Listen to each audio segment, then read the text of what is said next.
1. Override. Show debug.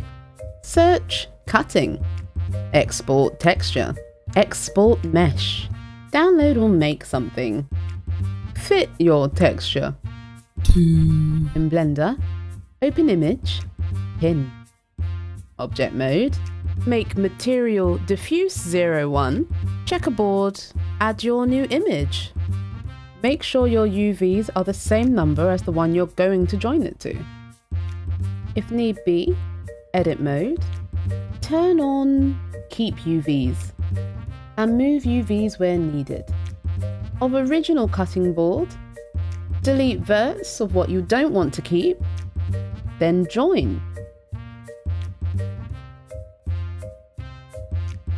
For shadow, delete verts of the shadow, then merge to mesh 0.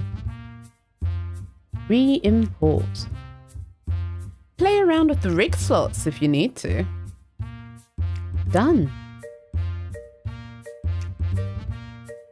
来てくれてありがとうございます。 For more Pixie tips, don't forget to subscribe.